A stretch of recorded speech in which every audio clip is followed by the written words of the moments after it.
call this meeting to order. This is the 141st meeting of the Standing Committee on Citizenship and Immigration. We are beginning our study. This is the first meeting pursuant to Standing Order 1082, a study of settlement services across Canada. And as is our normal practice, whenever we can, we invite officials from the government to present an overview in which we can get a context for the other witnesses we'll be hearing over the next several weeks as we engage in looking at settlement services that are offered to newcomers to Canada. So, Mr. Manicom, thank you for joining us and for your whole team that's here. And we have 10 minutes or so for you to give. Sharon, before Mr. Manicom begins, I have a point of order that arises out of the email that was sent by the clerk on the estimates and the publication of the in-camera proceedings that were held by the committee on Monday, where we talked that the Minister of Immigration, Refugees and Citizenship and Ministry of Border Security and Organized Crime Reduction be invited to appear before the committee in relation to the study of the supplementary estimates. And my concern, Mr. Chairman, is two ministers appearing for 1 hour and the members of the department of the two people appearing for a second hour. I seem to recall we tried that once before. I think Minister Goodall, and I can't even remember what the issue was, but Mr. Goodall was here. I think Minister Blair was here when he was first appointed. And, you know, if each minister takes 10 minutes to speak, which is normally the custom, and I think they should make introductory comments about the estimates that affects them. And then that, if we're lucky, we would have maybe the first round of questions, which is hardly fair of the members of the committee. The second issue is, Mr. Chairman, that I really believe we should have a meeting for the minister, one minister, for 1 hour, and another meeting for another minister for an hour, and a meeting for each of the two officials, so that each minister would appear alone for 1 hour, and then, as I say, they'd have an opportunity to make their 10-minute statement, or 7 minutes. I can't remember what you allow, but either way, we'd be lucky to get some questions. And we have to consider the officials who, from both areas, we would have a pretty big table. We'd have the IRCC, the RCMP, the CBSA, and possibly others, and it would make it difficult, Mr. Chairman, to narrow down the questions that we have for their respective areas of responsibility. We have two related issues, Mr. Chairman, here that we would like to question the ministers on. The first is securing the border, the issues of Roxham Road and the areas in Manitoba and British Columbia, which falls under Minister Blair. We now know that there's over 40,000 illegal border crossers in the last 2 years, and that's definitely something that would require some detailed questions on the supplementary estimates. We also have the larger issues surrounding immigration in general, which falls under Minister Hussein. We have questions for him on a whole group of items, including backlogs, parents and grandparents, compensating provinces for increased asylum claims, and the list is a long one. So this is the estimates, after all, Mr. Chairman, and so pretty well any topic related to the department is fair game. And so I would like, the final issue, of course, is when you look at the calendar, and which relates to the email sent by the clerk setting, I don't know whether I have it here, not to go by memory, setting forth the time frame we have to do the estimates. We don't sit much in March. We hardly, I think we sit 1 week in March. Right. And in February, I think there's a week that we're not sitting, or 2 weeks that we're not sitting. I don't have a calendar here. So time's a wasting, Mr. Chairman, and I believe that you and the clerk should set out 2 meetings, 2-hour meetings, one for each minister and their respective officials, to go over these areas which are quite complicated and which we would like to have an opportunity to question them on. Thank you for that. Because it was a point of order and it would not be able to be received as a motion to change what the committee decided, we'll take it under advisement, and you would be able to bring a motion forward when it is your turn, not on a point of order, but when you have speaking turn, you could bring a motion to do that. Right now, the committee has invited simply to have a meeting on Supplementary Estimates B, at which 2 ministers will be invited. So the custom for this committee is a 2-hour meeting on the estimates. That is what was decided. And of course, once you have the floor, you are certainly allowed to bring a motion on an item that is with respect to the business of the meeting.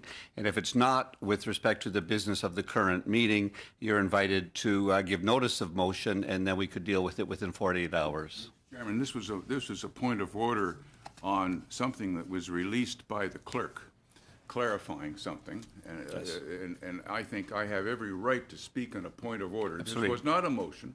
It's a point of order, and I have every right to speak on it now, particularly when I look at the calendar before me, which we sit next week, we're off the following week, we're sitting, we don't sit on the 18th because that's Family Day. What is it called? Family Day? It's Family Day, so there's only one meeting that week. We sit the following week, and then for the next 2 weeks, we're not sitting. And then if you don't do it before then, you're out of time. So I have every right to do it now. I'm not, this wasn't a notice of motion. I'm quite aware of the procedure of notice of motion, and you are too. And I have every right to say this is a point of order that should be ruled on by you or commented on you with respect to setting a time frame for these ministers. Now, the ministers may not be available. They may not be available. And if you leave that, we may never hear from them. So I have every right to speak on a point of order at this time. You do, and the point of order has been heard, and I will refrain from ruling on it. The clerk and I have set a meeting for Monday to discuss the agenda, which I told you I would do. The meeting will be held, that will be considered, and we will look at one member's opinion. However, the committee will decide its own agenda, and so if you would like to then bring a motion, if you're not happy with the schedule we have come up with, you're entitled to bring a motion at that point. At the very least, Mr. Chairman, I believe you should inquire from the, or if not you, the clerk, should inquire from the ministers when they're available and what days they're available. Otherwise, this whole procedure will never take place. We have already proposed 3 days to the minister, 3 potential meeting days, and we are waiting to hear back from them. Well, I look forward to Monday. Okay. Is that going to be an in-camera proceeding, or what's it going to be? On Monday is a general meeting. It's, You're meeting with me on Monday. oh, I'm meeting with the chair, with the clerk on Monday to try to come up with a calendar, We can update the and then we'll update the committee in a public meeting on Monday. So it's going to be a public meeting on Monday, is that what you're saying? It is. We have an open meeting on Monday. It's not going to be in camera? We have witnesses. We have witnesses on Monday, yeah. So it's a regular meeting. All right, so how much time are you going to allow to discuss this issue of supplementary estimates?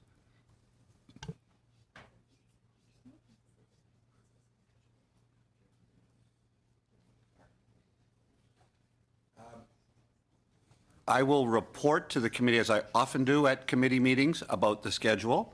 And you are then able to say it isn't meeting your needs or your requirements as a committee, so you may bring a motion. I'm telling you right now, it doesn't meet with my needs. You scheduled witnesses to come on Monday, and you're not going to allow any time for this issue to be discussed.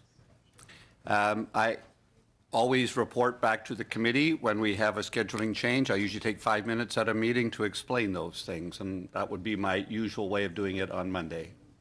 And if you would like to move a motion, you're entitled to move a motion.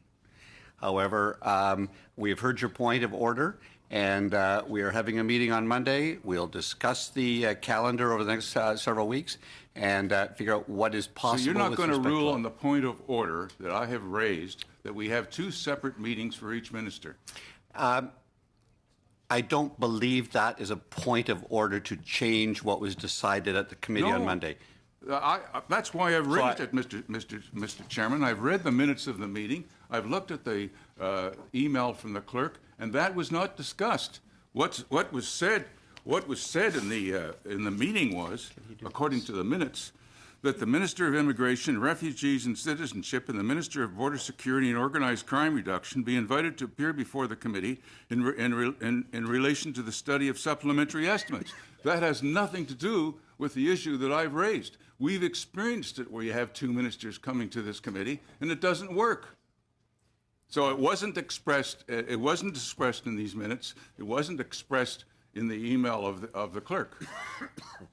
I will repeat, we have one member of the committee with one concern. That may be shared by other committee members. It may not be shared. We can test that by a vote. But I would rule it out of order today because we don't have notice of motion. When are you going to deal with this issue on Monday? We'll First thing? present it at the meeting on Monday, depending First on thing? when the witnesses, we have scheduled witnesses, which I want to respect as well. However, we will present a That's my point, proposal. Mr. Chairman. You won't allow enough time to discuss this issue. As you know, meetings have no scheduled adjournment time, and we could go forever on a we can't. point if you wanted. No, we can't. You know that. You can't. That's silly. We can. That's a though, silly statement for technically. you. We can technically go. No, we can't. We can't.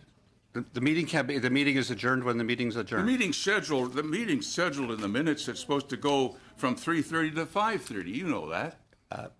It's actually not true. Doesn't mean that we can't extend it. Yeah. or Look outside. We can always book extra time in a meeting. The start time is actually official. The ending time, for instance, we had a meeting this week which was scheduled from 3:30 to 5:30. It ended at 4:15 or something. That happens. That's in camera, Mr. Chairman. You should be careful. Well, the times are public. The times are public information. No, Ms. they're not. It's The meeting that was in camera. You're not supposed to reveal what was said in camera. I have the minutes before me, and the meeting was adjourned at 3:57. Well, Mr. Chairman, I hope you do allow some time on Monday to Thank you. discuss this, because it will not be fair for all members of the committee to only have 1 hour for both ministers. You know it doesn't work before. We've tried it here, and it doesn't work. I will be at the service of the committee. The committee will make that decision, which is absolutely fair. I've got Ms. Kwan next on the list. Thank you very much, Mr. Chair. I wonder if we could find a collegial way to move forward on this, and in the interest of time and the witnesses and so on, and then also anticipation of witnesses for Monday, that if we can sort of just, have a quick sort of head nod, whether or not there is the sentiment to split those meetings. I think it's a fair request to split those meetings, to have the ministers come at 2 separate hours and the officials come at 2 separate hours to accommodate questions. I think it's a fairly okay thing to ask, and instead of having it drawn into a major situation that sometimes these things occurs, perhaps we can just have a head nod around the table, and then that will give you some sentiment, Mr. Chair, to proceed, and then we maybe can avert a scenario that I think we all hope to avert on Monday. As I have said to the committee, we will be having a meeting to go over the schedule. The schedule isn't just about Supplementary Estimates B, it's also about 2 studies that you have also requested agenda time for, one on migration in the 21st century, the other is on settlement services. We have witnesses that have been booked. So what I try to do with the clerk is schedule all of those things and balance the needs of the committee to get all our work done. So I have heard the point of order from Mr. Tilson with his concern. We'll take that into our meeting, and I'll report back, if it's your will, on Monday with respect to scheduling for the next several weeks. And then you're very welcome to change that scheduling, because that's your right. I've got Mr. McGuire. Chair, in your initial comments, you had indicated that you'd provided 3 dates for those meetings. I agree, it should be split. My colleague and Ms. Kwan as well, to have separate times for each minister. But you indicated 3 dates that you had there. Was that March 18th, 20th, and sometime in February? Or No, it's February 20th, 25th, and 27th. There are 3 dates where we have some flexibility on the committee schedule, and we're just trying to understand the 2 ministers, their travel schedules, and their other meetings. So we're just...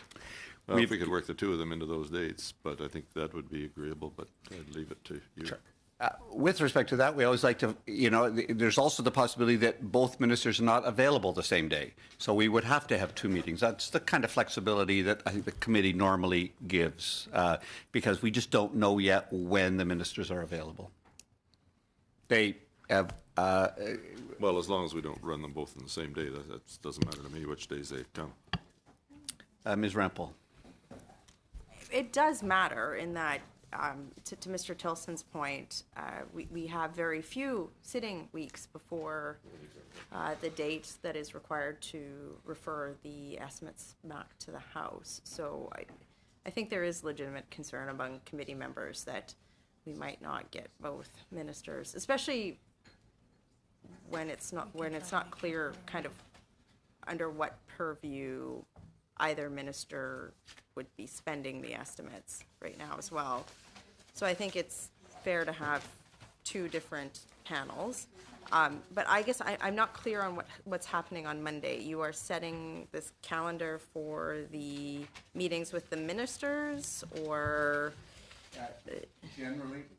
So that the committee knows that generally how this works is that the clerk and I review the work that you have approved to do and the work we have to do from the House, and we come up with a calendar of what is happening in the next 2, 3, 4, 5 meetings, and we let you know. And I was proposing to do that on Monday, once the clerk and I have had time to look at where she is at in scheduling the witnesses you have requested and the requests you've had to have a meeting with respect to Subs B. Do you foresee any reason why we couldn't? Do you foresee any reason that both ministers couldn't appear for separate meetings well before the date that we have to refer the subs back to the House? I haven't had any conversation with either minister or the minister's office, so I don't know of their availability yet. The clerk has been just alerted the minister's offices to the departmental contacts that we are requesting them. So, that's where we're at right now. So then what's happening on Monday? If we don't have their availability, how are you setting the meeting date? I'm hoping to have it by Monday. That's why I'm meeting the clerk on Monday, to give time to get those dates. But the minister's office hasn't responded to you yet. Hopefully by Monday. That's. But do you anticipate that we will actually have the ministers this time for subs before they're referred back to the House? We have never requested ministers to appear before this committee, and they've not appeared. But both of them. They've delayed. All we cannot compel a minister or 2 or 3 or 7 to come to this committee. We can request them and invite them, and that's what we will do. And we've never been declined. So every minister, I have been on this committee in the past where ministers did decline to come to appear, but that has not happened since I've been the chair. I've got Mr. Whalen. With respect to the idea of having the ministers appear separately, I think some of the points raised by Mr. Tilson, Mr. Rempel actually point to a reason to have them both here at the same time, so any confusion regarding their authorities can be resolved at the table with both of them here. However, with respect to the departmental officials, I do agree with Mr. Tilson that there's quite a number of departments that are implicated, and I would be happy to extend the meeting on the day that the both ministers are to come by an extra hour, 2 hours, 3 hours, as long as Mr. Tilson wants to sit here. I will stay with him to meet with departmental officials on any topic that Mr. Tilson would like to discuss. I would sooner not get into a discussion now about the schedule. I'd like to do that once I've got a proposal for you, and then you can look at the merits of what we're doing. You can overturn it, you can approve it, you can do what you want with it. I'd like to have something I can actually present to you, having heard Mr. Tillson's concern, and then you are very free to accept it or reject it. You're on the list still? Yes. I just Ms. would like Rempel. to refute Mr. Whalen's point. I would surmise that if the ministers decide not to have separate meetings, it would because they would rather get the pain of having to look at their large unallocated budget expense for paying for hotel rooms for people illegally crossing the border over in an hour rather than actually diving into why they have decided to do this. So I would see no reason why two ministers with purportedly separate portfolios would not be available to account for spending over $100 million of unallocated funds in a deficit budget year before this committee. Thank you. I will proceed with this discussion in my mind and present a proposal for you on Monday. Okay to proceed with our witnesses? Mr. Manicom, thank you for your patience. Merci, Monsieur le Président. Je m'appelle David Manicon. Thank you, Mr. Chair. My name is David Manicon. I'm the Assistant Deputy Minister for Settlement, Integration and Immigration at Refugees, Citizenship and Immigration Canada. I am joined by Corinne Prince, Director General for Settlement and Integration Policy, as well as by Laura DePaulo, the Director General for the Settlement Network. Espérons que notre témoignage We hope that our testimony will be helpful to your study. Immigrants from every corner of the world have made significant contributions to all spheres of Canadian life, and they continue to make influential contributions to science, business, and technology. and diverse insights, immigrants also help to drive our country's intellectual and artistic capital. Many immigrants also bring with them an entrepreneurial spirit, creating jobs and becoming important drivers of innovation and investment. Immigration benefits Canada's economic and demographic growth, our innovation, prosperity, and our efforts at nation building. With Canada's aging population and growing labour force needs, I think we can all agree, Mr. Chair, that immigration will be vital to the continued growth and success of our country's economy and society. This statement is also supported by research. Selon Statistiques Canada, Statistics Canada reports that the lion's share of national employment gains, 66% of gains between 2016 and 2017, was accounted for by immigrants. And the most recent labour force study for December 2018 shows that immigrants' employment rates are broadly in line with the national average. The unemployment rate for core working-age immigrants stood at 5.7% in 2018. Rate for this group since at least 2006. So this bodes very well for the future of immigration in Canada and suggests that our settlement program is doing a good job at helping newcomers to integrate. And this is key, because ensuring that immigration remains advantageous to Canada in the future means that all newcomers are integrated and supported so they may contribute to various aspects of Canadian life. Settlement services are a key to newcomers' success, and investing in that success will be key to our nation's future prosperity and inclusiveness. À la fin de l'exercice 2019, In 2018-2019, this investment will represent a 32% increase. Rather, at the end of fiscal 2019-2020, this will represent a 32% increase in settlement funding since 2015-2016. In 2018-2019, IRCC has funded over 500 organizations and provided services to approximately 460,000 clients. More than 105,000 accessed language training services, reflecting the critical importance of English and French language skills for successful settlement in Canada. looking ahead, the ongoing success of our settlement programming will continue to depend critically upon our partnerships that go well beyond the Government of Canada.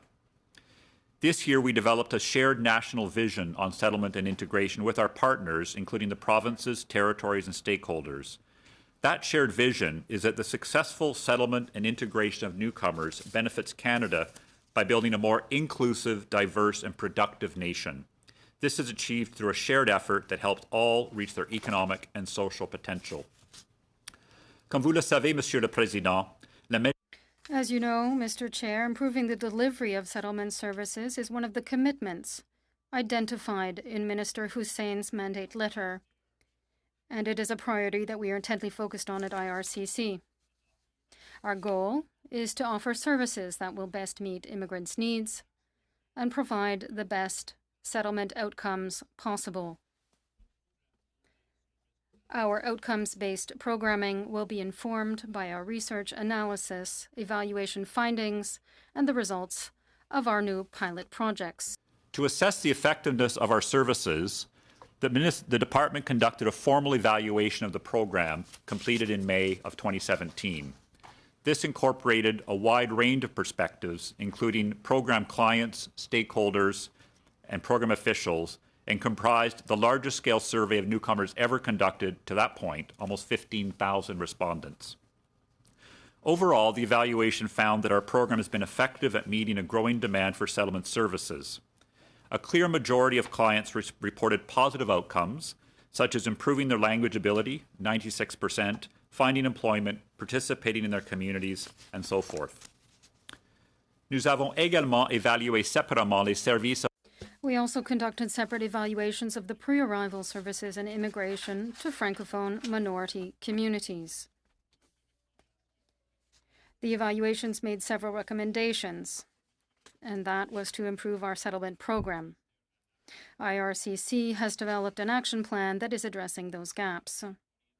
This plan will guide future program improvements and inform the next calls for proposals with service providers, which will launch next month. À ce jour, les améliorations. To date, improvements to our settlement program have included streamlining our pre-arrival settlement services for newcomers who are still abroad. Also underway to experiment and assess potential new service delivery improvement projects. This year, we will devote $32 million toward a dedicated funding stream for service delivery improvements and innovations. One of the first of such innovative pilots is the employing newcomers in stable, good-paying hotel jobs. This pilot will connect as many as 1,300 unemployed or underemployed newcomers with jobs in the nation's hotel industry while they strengthen their language skills in the workplace. Notre évaluation du programme montre que combiner l'emploi. Our program evaluation shows that combining employment and language training is effective, and it ultimately improves settlement and integration. As such, IRCC is exploring more of these types of projects that combine workplace experience with language training and other supports. The Atlantic Immigration Program pilot is another example of this type of innovation. Launching other innovative settlement programs that target more vulnerable populations, such as refugees and women. We launched a pilot project this past December to support visible minority newcomer women in gaining access to and advancing in the labor market. Through this project, we aim to support the employment of visible minority newcomer women by increasing existing services, establishing new partnerships, and testing the effectiveness of different combinations of employment services. De plus, nous cherchons à In addition, we're looking at improving the services that we offer to French-speaking newcomers who settle in Francophone and Acadian communities outside of Quebec. As announced in Budget 2018 and included in the Official Languages Action Plan, IRCC will invest more than $40 million over the next 5 years on a Francophone integrated pathway. We are also looking to improving our settlement services for refugees, which have been especially important for Syrian refugees. This spring, IRCC will issue a major report on the 52,000 Syrian refugees who have arrived in Canada. We have already compiled much data from various sources. Most notably, 57% of Syrian refugees reported they were employed, a marked increase since our 2016 rapid evaluation findings, and I think we can say exceeding our expectations. What a wonderful collective effort from Canadians and these newcomers. Once our report is complete, we expect the overall findings to be positive. More importantly, this will also help guide future improvements to our settlement services for refugees. The call for proposals process that we will launch next month will place also an increased focus on key areas such as integration of vulnerable populations such as youth, refugees, LGBTQ2+, and a greater focus on mental health supports, and further enhancing our services to Francophone newcomers. Monsieur le Président, le ministère IRCC recognizes that we must continue to assess what is working and what isn't, and to make sure that we are continuously adapting our settlement programs to the changing needs of newcomers. With true co-planning with the provinces and territories, in close cooperation with our partners and stakeholders, we can create a clearer picture of what newcomers need and determine how to collectively meet those needs. Our aim is to maximize the social and economic contributions of all immigrants to Canada, regardless of how they arrive. As one of our service providers said today in a meeting I was at, building a better Canada, one newcomer at a time. With that in mind, Mr. Chair, we look forward to the findings of the committee study. Merci beaucoup. Thank you very much, and this gives me an opportunity to thank all of you for the work you do on behalf of all Canadians every day as officials in public service. Mr. Tabera, you are in the first round for 7 minutes. Thank you, Mr. Chair, and thank you for the officials for joining us today. In your statement, you mentioned about improving language ability, finding employment. I have an article here from the Globe and Mail, and I'm just going to read part of it. And it was talking about some around the world. Sometimes we get some anti-immigrant sentiment about newcomers, and they may not be finding employment as fast, but as you outlined, the numbers here that we've seen a lot of Syrians finding employment surpassing the expectations. So I'm going to read this quote here. It may come as no surprise that Canada's list of the wealthiest individuals includes many immigrants who started businesses in Canada. Corporations such as Magna International, BlackBerry, which is part of the Waterloo region, Saputo, Larco, and Shopify, to name a few, were started by immigrants to Canada and are now among the largest employers and generators of wealth in this country. So I just wanted to kind of share that kind of article there. It just really highlights,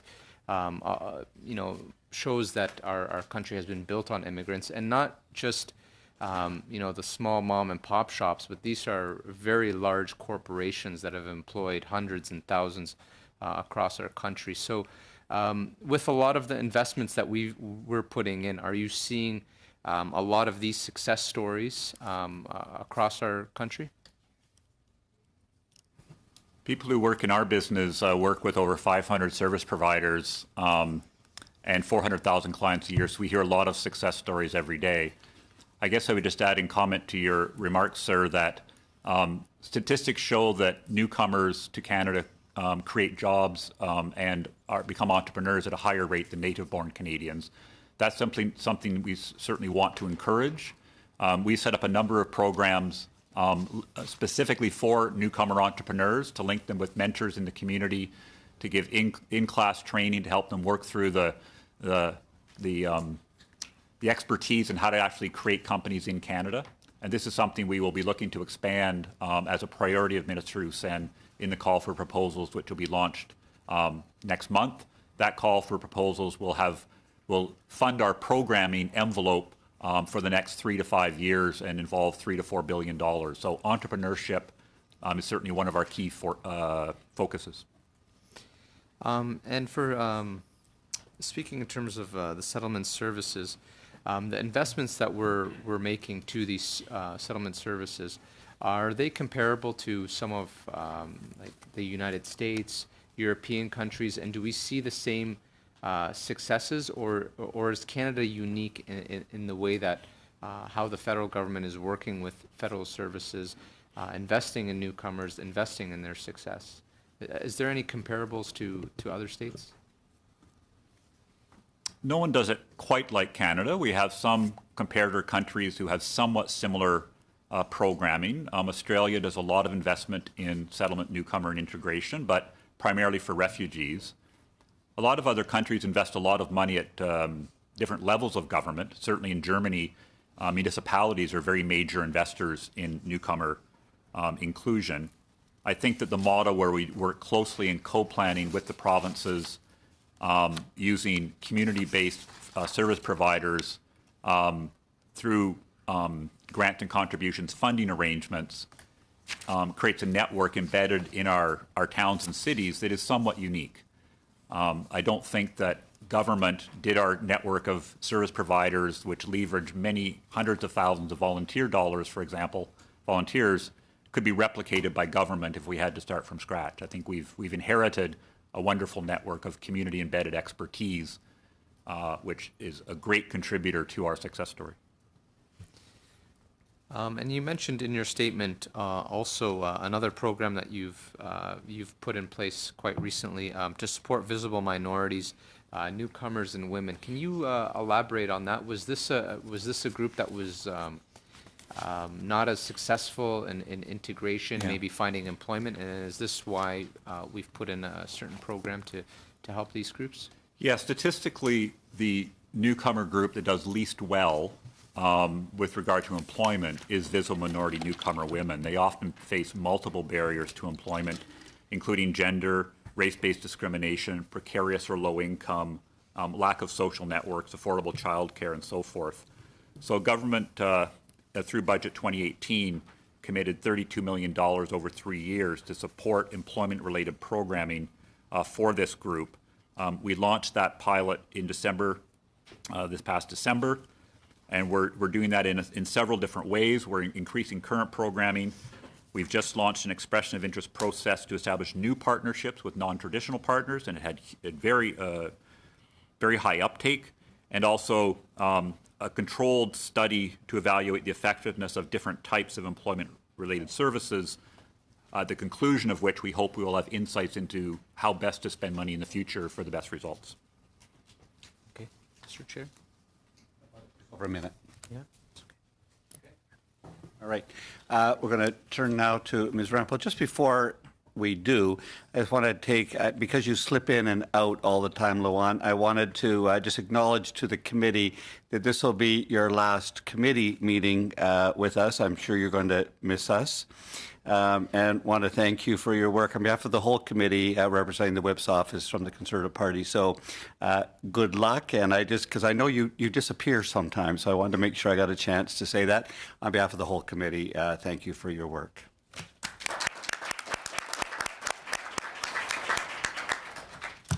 Is that your successor? Emily, good. Welcome. Ms. Rempel. Thank you, Chair. Mr. Manicombe, what percentage of the government-assisted refugee cohort of the Syrian refugees are, per the statistic that you cited, are employed? So the 57% statistic that you mentioned, can you break that down by government-assisted refugees and privately sponsored refugees? So how many government-sponsored refugees are employed and how many are privately sponsored are employed? According to the survey results, 43% of guards were employed and 60% of PSRs. And was that full-time employment or part-time employment? That was all employment. as I So you understand don't it. have it broken down by full-time or part-time? I don't. Okay. Do you have any information on what percentage of the entire cohort may still be drawing social assistance payments from provincial governments? No, I don't have that. So you're not tracking based on full-time or part-time employment? We'll have detailed information later this spring from database linkages, which is how we get information on. Are you tracking it by full-time or part-time? Like, can we expect to get that information in the report? Yes, the database will enable us to give employment outcomes by income. Okay. And so the the best statistic that you proxy. cited today, that was based on a survey Yes. of a sample. It was based on there was a survey of over 50,000 individuals, both clients and non-clients, and 1,200 of the respondents were Syrian refugees. Okay, so it would have, the survey would have been on a sample. Do you know from what regions was the sample taken? Like what percentage of the 1,200 was taken from which regions of the country? We have that information. I don't have that breakdown in front of me, but it was representative of the national scatter of arrival of refugees. And what was the question that was asked with regard to employment on the survey? Mr. Kiseltan may have that. I think they were asked, are you in employment? Something similar.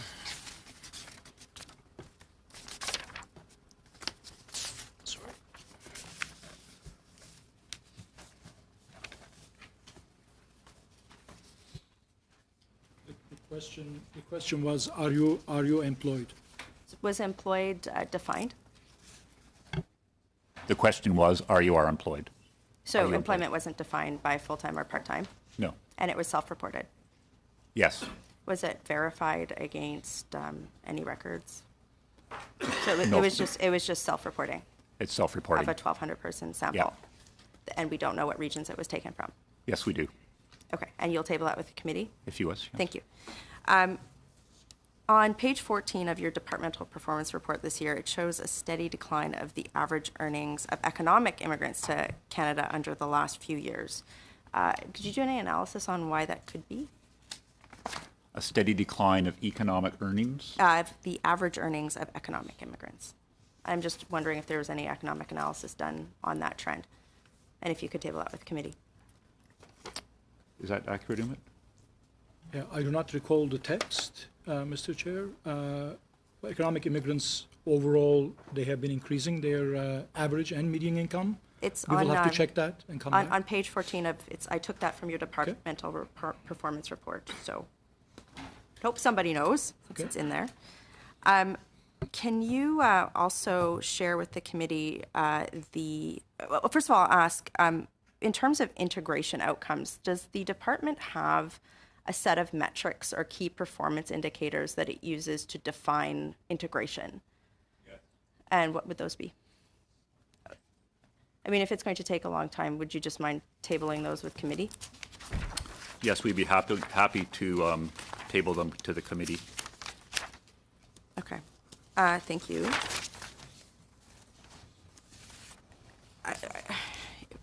Part of finding information, the challenge of finding information on settlement services, is that there's sort of not a standard definition on what that is, and also evaluating budgetary support for that. I'm just wondering if you could tell us the type of settlement services. So there's a difference between a permanent resident and a temporary resident and a protected person. So in terms of people who are crossing at Roxham Road, they would be on the temporary resident side. What settlement services would temporary residents receive when they're in Canada? The federal government does not provide settlement service to temporary residents. Would you consider the Canada Child Benefit a settlement service? No. Okay, and that's managed through another department that Yes. would be able to track information for us on that. Another component of settlement services is we hear a lot about relationships, and certainly a lot of civil society groups talk about relationship stability or potential abuse. And one of the areas I'd like to explore in this study is removal of conditional permanent residency for sponsored spouses. And so I know that policy change had good intentions, but I've had a few cases, but one specific one where the unintended consequence was forcing actually a constituent to remain financially responsible for her documented abusive husband for a 3-year undertaking period. She sponsored her husband, and now your department will not let her out of the undertaking period despite applying for divorce and filing assault charges against him. I'm just wondering why your department would allow or force somebody to stay in an abusive relationship for the sponsorship situation, and just the result of the change that was made under this government, if you've seen many cases like this. That's not in my area of responsibility, but there are provisions from relieving individuals in abusive situations of their sponsorship obligations. That's my understanding. Fairly senior in the department, sir. I'm just wondering if, again, I did used to have policy responsibility for that area, so and there could you are speak to it provisions. based on your institutional knowledge? There are provisions for relieving individuals of their sponsorship obligations in abusive situations. That's my understanding. I would love for you to table those with the committee because that is not the response we got from your department on this Okay. particular case. We'd be delighted to. Thank you. Thank you. Ms. Kwan for 7 minutes. Thank you very much, Mr. Chair, and I thank the officials for the presentation and the answers to our questions. On the resettlement services side, one of the key issues that I think, especially the vulnerable newcomers who's experienced traumatic traumas, that they've had difficulties in accessing is counseling services or psychological support. That seems to be an ongoing challenge, and especially in the language capacity that could help them and support them.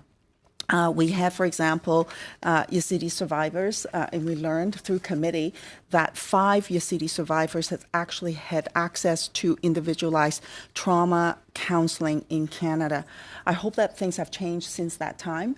And so I wonder if you can let the committee know what work has been done in this regard to ensure that that kind of support is in place for especially vulnerable newcomers. Yes, we've certainly been working very hard in improving mental health supports. The medical mental health supports, of course, are a provincial responsibility, but we've been increasing our ability to do crisis counseling in cases where newcomers require trauma counseling service providers. There certainly was a challenge in a small number of cases in providing interpretation services in Yazidi's native language. We believe we have resolved those situations in the areas, in all the places where we've resettled Yazidi individuals. Sorry, can I interrupt you there? How have you resolved it then? If you can just give us some information how that has been resolved.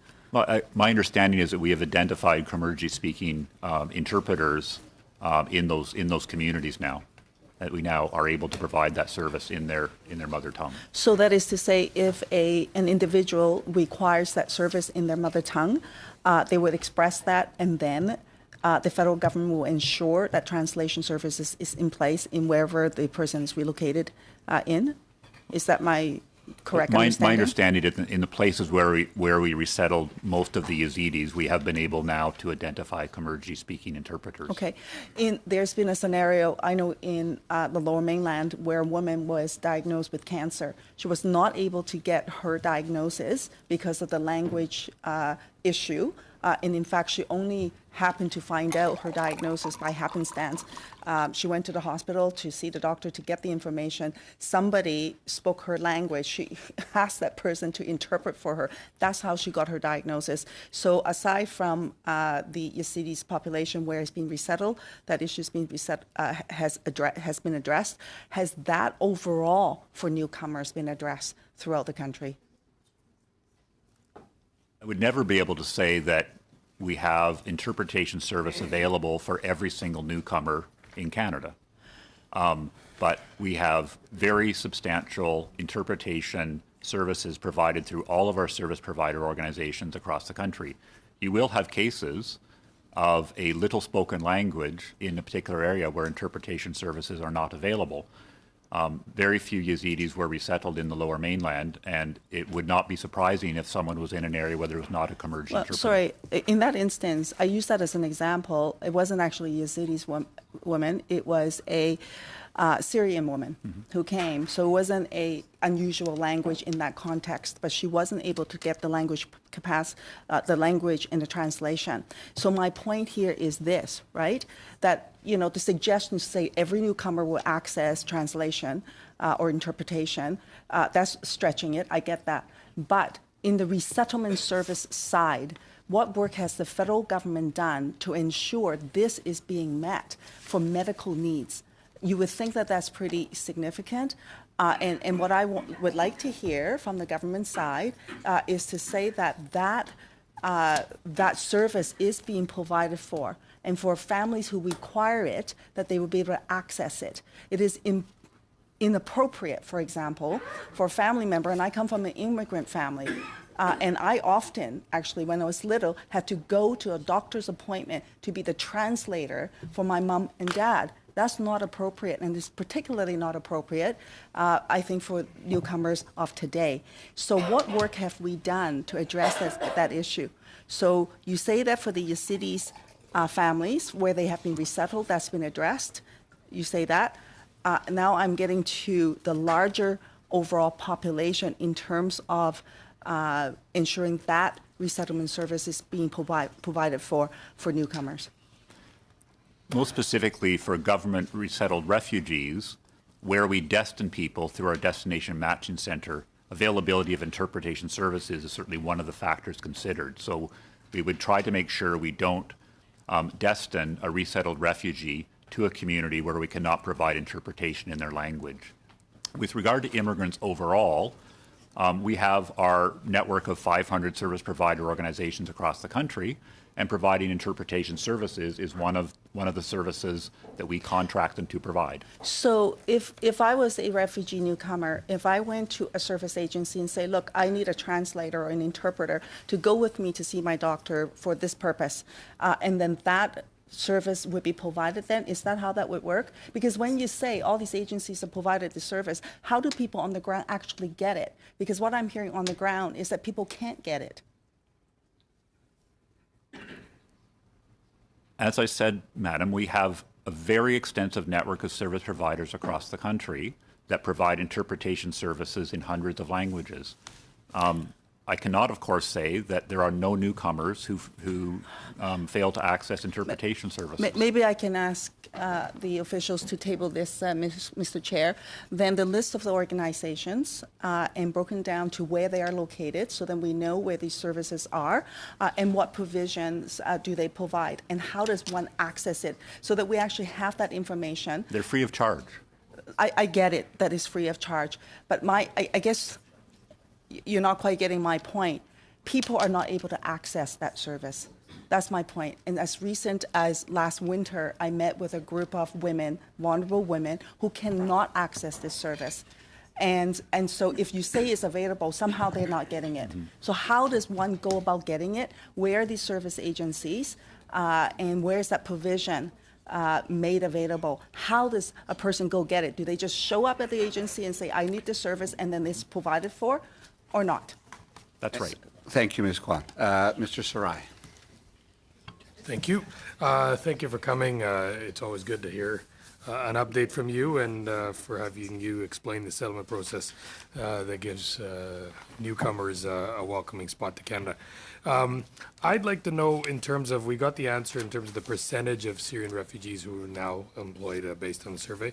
Do we have data on how many families are employed? So like one member at least of every family is employed? Because it could happen where the one spouse is gainfully employed, and while the other is taking care of the younger children. So in fact, the whole family may not be seeking employment now, and they might be fully employed. Is there a way to figure that out of your survey? I don't believe, based on the survey results that I quoted are for all adult Syrians. We will shortly have, later this spring, the first database linkages showing us income for all refugees for 2017, which is really the first fully meaningful calendar year related to the large-scale arrival of Syrians, most of whom arrived in 2016. So 2017 is the first full tax year. We will have that information in several months, and I believe there we can do household analysis as opposed to individual analysis. And would that also include social services? How many are still on social services versus not? Yes. Because my assumption is that the households would be even less than this. If that's how many people are gainfully employed, there'd be very few, and I have a significant amount out of the Lower Mainland Quartet that live in my riding, and I would say a majority of them are gainfully employed, and very few are now on social assistance. So this corroborates what I'm thinking, but I would like to know a breakdown, and if you have that to table it, if we expect it in spring, then I would love to look forward to seeing that in spring. In terms of your evaluation of the settlement program, your recommendation one states that IRCC should review and assess its language training delivery and implement appropriate changes to improve its effectiveness. What are the key factors that you believe lead to this lack of effectiveness? The difficulty isn't so much lack of effectiveness, but demonstrating and attributing our program spending dollars to outcomes. This is very hard in lots of social program areas. We have in fact decided for that reason, and because we spend a lot of our programming dollars on language training, to do a separate, more detailed evaluation of language training per se, and that evaluation is underway right now. We do all types of language training, from informal conversation circles to more advanced language training to help people get professional accreditation. So measuring outcomes is challenging. Most particularly, we wanted to do a few things. We wanted to dramatically reduce waiting lists for those at greatest need, those below in the lower levels of the language spectrum, so they can begin initial integration. We've had some success there. Our waiting lists are about 49% smaller than they were a year ago. And we also want to dramatically increase the availability of language training work linked to employment, so that individuals don't have to make the choice between continuing to improve their language skills and getting jobs. So those are our areas that we're particularly focused on right now. We have many other initiatives underway to improve the quality of classroom teaching, to develop better curricula and so forth and so on, but those are a couple I would point to. How are you, there was a complaint when I met with several settlement agencies in the past that people wouldn't quit a language. So you're in a links program, you kind of come in once in a while, you don't go, but you don't lose your spot, and they can't take another student because you still have a spot. Is there any way to make that better, i.e. you have a minimum attendance level? If you don't, and if you are attending, you want to continue, by all means, you should be allowed to go for further language development, versus those that are registering but not attending, or not really participating or have an eagerness to learn, because it holds a spot back for someone else. And so sometimes these queues are artificially induced to where it appears that they're full, but really only half the class or 2/3 of the class is showing up. How is there a way, I'm not saying that you have to pass with a 75% average in order to get to the next class, but some sort of metrics to say at least you're making the effort to show up? Yeah, this is an area we struggle with quite a bit. I was just at a meeting of our National Language Advisory Board, which is our National Settlement Council is also meeting this week. It's very much Settlement Week in Ottawa. They're doing a lot of detailed work on finding that tough balance between being kind and welcoming and a little bit tough as well. We now do restrict people to being on no more than 2 waiting lists. We are trying to develop with our service providers standards as to if someone says, I'm not available now for reason X and Y, I'm available next month, should we keep them on the waiting list or should we remove them? And this question of enrollment versus attendance is something that we struggle with. Generally speaking, we understand there are lots of good reasons why some immigrants aren't able to attend all of their classes. It might be child-minding responsibilities. It might be part-time employment. So, we work with our service providers to try to have a reasonable approach, but it is an area that is challenging between, where does tough love meet being too harsh? So And in terms of pre-arrival services, what percentage of eligible immigrants currently use pre-arrival services? Quite low. And does this also apply to students, international students? Are they able to use pre-arrival services? Because one of the things, Surrey is a big cohort of international students that are doing really well, but a lot of times they're misled in terms of what to expect in Canada or financial obligations, and I don't believe they're getting any pre-arrival settlement services, and I was wondering if you would be broadening. So there's a 2-part question. Yeah. On the first part, the uptake on pre-arrival services is still quite low. I think it's around 10%, but we'll get you information on that. Of course, sometimes it's because people are coming as a sponsored spouse. They don't feel they need it. Other people already have a job, so they access services as they need. but we certainly, in our program redesign, which we've made much more streamlined with more centralized intake at the front end, we need to do a better job of making sure all newcomers know about the services and have an easy pathway into the system. Currently, how would they know? Well, it's you know, through websites and through.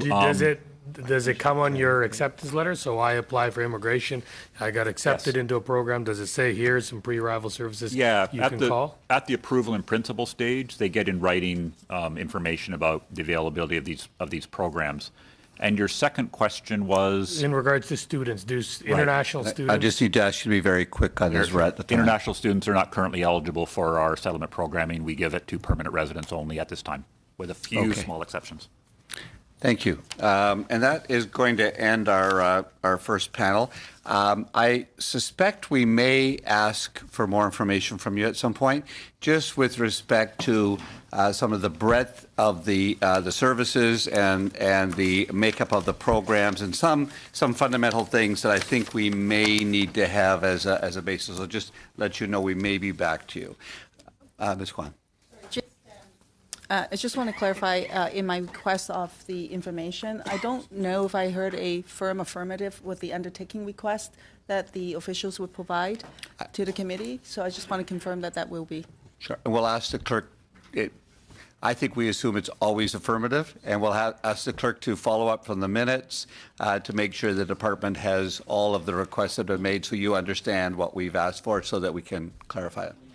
Mr. Chair, in concluding, there was a reference to difficulty of information about how we define our programs and what we spend on each. We do have very firm, hard data on all the services we provide, how many dollars we spend on each one, and so forth and so on, which we could certainly provide to the I committee. think a little briefing package from the department would be helpful for the committee members to understand the breadth, the geographic makeup, the demographic makeup, anything you have that you would give to the committee so we understand the depth of that, I think would be helpful. We could provide, I would suggest, some of our off-the-shelf materials, and then if there are gaps in that, we could attempt to answer those. Very good. Mr. McGuire? Thanks, Mr. Chair, and while he's supplying that, I just had a couple of quick questions, but I don't need to ask them now, I don't need the answers. I just wondered if I could table this with the clerk and we could have them respond to them. Just a couple of questions that I Sure. had. Thanks. So you give them to the clerk and we'll get them to you. Yeah, I'll get Perfect. them emailed. Right Thank you very much. We're going to suspend for just a moment. We have a video conference witness as well as some in the room. Thank you to the officials, and we'll be in touch. Suspend for just a couple of minutes as we change the panel.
as we're beginning our study on settlement services. And this first panel is particularly on pre-arrival services, which is part of that continuum of services.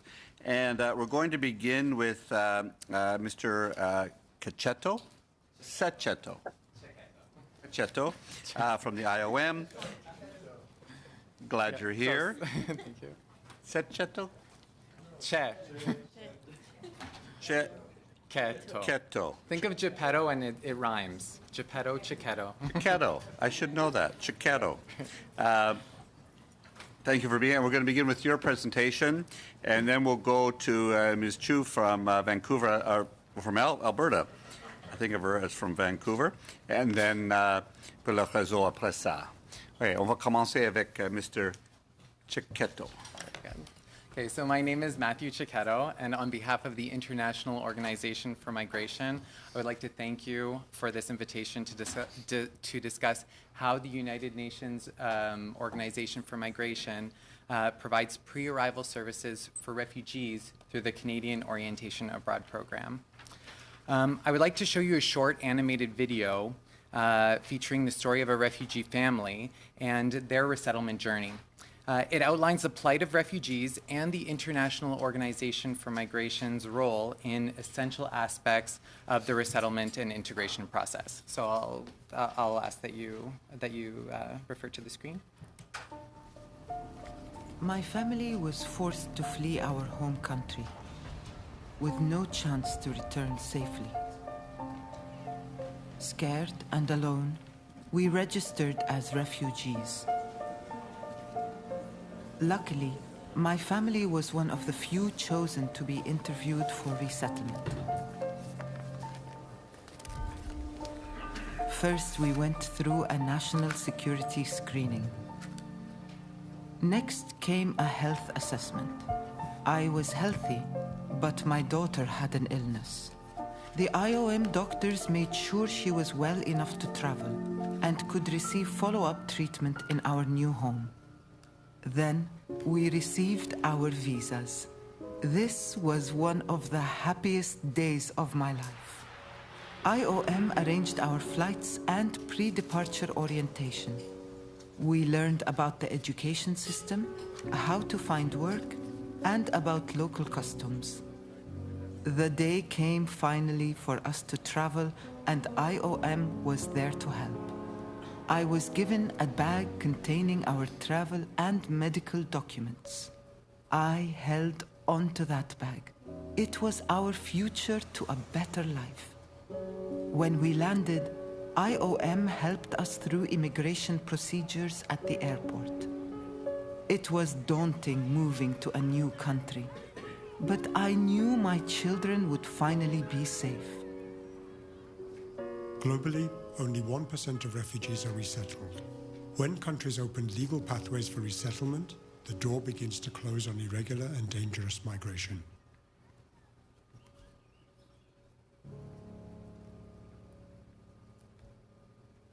So, as the members of the Standing Committee saw, in addition to travel assistance and pre-departure health assessment services, IOM provides pre-departure orientation sessions to refugees selected overseas by the Canadian government for resettlement. IOM has been funded by the Canadian government since 1998 to provide pre-departure orientation to refugees via the Canadian Orientation Abroad program, and has provided orientation to over 127,000 refugees. IRCC recognized that no other organization has the infrastructure, experience, or the capacity to deliver pre-arrival orientation services to refugees worldwide at a comparable cost, and chose to enter into a targeted service agreement with IOM for the next 4.25 years. IOM believes that pre-departure orientation is integral to the success of resettlement programs. Unlike economic immigrants who choose to move to Canada, no one chooses to be a refugee, and some refugees may lack knowledge of Canada, which leads to high levels of anxiety, misperceptions, and unrealistic expectations. These expectations may not only cause stress to the newcomers upon their arrival, but also put pressure on service providers who work to help them adapt and adjust to life in their new communities. COA sessions provided by IOM's multilingual, multi-ethnic facilitators help refugees anticipate integration challenges and ease their transition into Canadian society. Some of the topics addressed in the orientation include pre-departure preparations, housing, health, money management, the role of settlement service providers, education, cultural adaptation, and rights and responsibilities.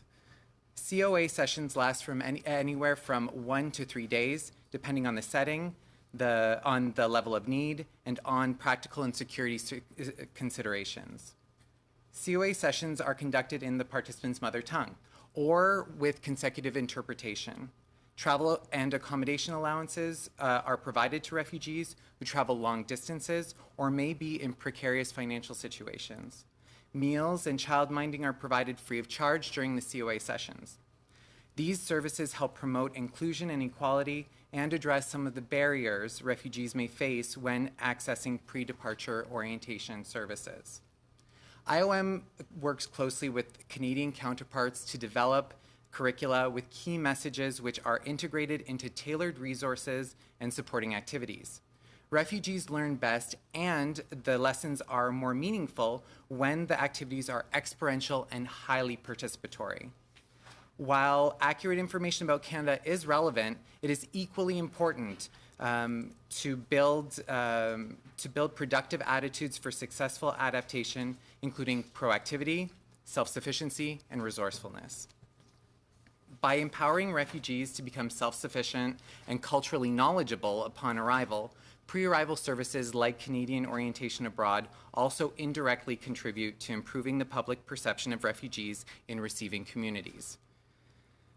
In IRCC's rapid impact of the Syrian Refugee Initiative in 2016, the department cited that the lack of COA due to logistical issues meant that the basic information Syrian refugees were expected to have upon arrival had to be provided in Canada, making their initial resettlement stages even more difficult. So 2 recommendations for pre-arrival services from IOM. The first one, refugees are resilient and positively contribute to Canadian society. Their outcomes improve when they are provided services that are tailored to their needs. All newcomers require support, but for refugees, some of their needs cannot be met by services designed for other categories of immigrants. IOM recommends that IRCC provides appropriate and equitable funding to refugee-specific pre-arrival services and open consultation on the funding levels of these programs. And 2, IOM offers a portfolio of tried and tested services to facilitate the orderly migration of refugees to Canada. IOM recommends that IRCC proactively plan refugee processing in order to support resettlement stakeholders to achieve better outcomes for the refugees that we serve. Mr. Chair, I sincerely thank the Standing Committee members for their time, and I would be happy to answer any of the questions that they may have. Thank you very much. We're now going to go to Ms. Chu, who's in Alberta. Nice to see you again. And thank you for joining us by video conference. And you have about 7 minutes to talk about success and about your pre-arrival services as well. Thank you, Mr. Chair, and good afternoon. My name is Queenie Chiu. I'm the CEO of Success. And first of all, I'd like to start off by thanking you for the opportunity to contribute to the committee's important study on settlement services, particularly pre-arrival. Success is one of the largest nonprofit immigrant and refugee serving agency with over 30 service locations to support newcomers from 150 countries. And we are very unique because we deliver the entire continuum of settlement services from pre-arrival to port of entry to post-arrival in Canada. Success Settlement Services benefited over 48,000 newcomers last year. Let me begin to share the experience of one of our client stories. Liana is a skilled worker from the Philippines, and she has a background in IT and worked as a business analyst. She was approved to immigrate to Canada last year, but she was worried about her career prospects in Canada. She wasn't familiar with the Canadian labor market and didn't know how to enter the IT sector again, concerned that her years of expertise and skills would be lost. So Success Pre-Arrival Services, AEIP, provided Liana with individualized service to help her develop a career plan, along with her knowledge and skills to succeed in Canada's IT sector. They also connected her with the National IT Sector Council so that she would enhance her professional connections. As Liana was planning to move to Vancouver, where the IT sector is thriving, the pre-arrival service also connected her to Success Post-Arrival Settlement Services in Vancouver. As a result, Liana was able to seamlessly transition from pre-arrival to post-arrival services. Once Liana arrived in Vancouver, Success Settlement Services, ISEP, continues to help her establish her new life in Canada. Success provided her with continual career coaching as she applied for jobs and attended interviews. As she had already started the process prior to arriving in Canada, Liana achieved results quickly. I'm very happy to tell you that after just 2 months in Canada, Liana received not only 1, but 2 job offers. She's now working again as a business analyst at a major financial institute, continuing to build on her career as she started in the Philippines. So as you can tell from Liana's story, her settlement journey started off with the Success Pre-Arrival Services through our active engagement and integrated project, short for AEIP. Since 2008, our pre-arrival services has accelerated newcomers' settlement and integration process by providing early information to support newcomers to make informed decisions and take actions to achieve their settlement goals. Currently, AEIP is delivered through Service Center in China and South Korea by outreaching across China as well as online globally to India, Philippines, and other countries to support newcomers who have been selected by IRCC to immigrate to Canada and are now at the stage of preparing to move to Canada. So our services include from our pre-arrival, information and orientation about various aspects of life in Canada, early support with foreign credential recognition, career planning and job search, opportunities to connect with Canadian employers even before they depart, bridging to post-arrival settlement services in whichever community they choose to settle in. Some of the benefits have been, for example, newcomers are engaged earlier in the settlement process, newcomers are better prepared for Canadian labor market, and newcomers are have a clearer understanding of different communities across Canada. And there is a strong uptick of settlement services in Canada as newcomers are informed about the connected to services in the pre-arrival stage already. So certainly there's an increasing demand for pre-arrival services. Just the last year, our AEIP program served over 55,600 newcomers. This year, we're already on pace to exceed last year's number by 30%. Here are some of the recommendations that I would like to share on opportunities moving forward to further enhance services along the entire settlement continuum. Number one, there continues to be a significant need for investment into the entire continuum of settlement services from pre-arrival to post-arrival to ensure all newcomers have the information, resources, tools to succeed in Canada. Funding for settlement services needs to take into consideration settlement trends, demands for services, as well as patterns of secondary migration. Second, we need to look at scaling up innovative and integrated services model that accelerate the achievement of settlement outcomes. There are many best practices out there and innovative models that have already been delivered across Canada. We need to think about how we can scale this up to reach more newcomers. For example, Success deliver innovative online employment language training to support newcomers who are attending skill training or already working but need more support to continue to improve their English proficiency. Third, at the same time, there's also a need to be greater investment into specialized settlement services for newcomers who are more vulnerable. Fourth, there is a need to increase support for language training for newcomers. As some of you already know, it is not easy to learn a new language, also in a new country with a new culture. So it is important that the language training perhaps could be starting from the earlier onset in pre-arrival state to reduce the wait time, as well as various modes of language training, such as conversation circles, family literacy, and occupational specific training, language training. Fifth, we also need to consider extending settlement services to support long-term successes. So once a newcomer becomes a Canadian citizen, they are no longer eligible for IRCC-funded settlement services and language training. While some provinces provide funding for services for naturalized citizens, there is inequities in the level of funding. As a result, depending on where a newcomer resides, they could have higher or lower level of settlement services. Last but not least, the settlement lens needs to be widened. All sectors, including housing, health, education, and business, need to play a role in building communities where they are inclusive of newcomers.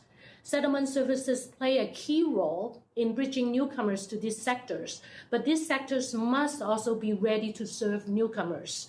For example, Success Our Settlements program works closely with the local family doctors to enhance the capacity to serve new refugees' families. So I would like to end by encouraging any one of you to visit Success or your local settlement services providers to learn more about the positive impact of these services. Thank you very much for allowing me to share our story and our experience today. Thank you very much. And I would also encourage the committee members to go to visit you. Success, I had a great tour of your facilities and some examples of what you do, and it's very impressive. So thanks for being here, and also thank you for the work you do. On va continuer avec le réseau de We will continue with the Réseau de développement économique et employabilité, the Economic Development and Employability Network of Canada, RDEE. And we have with us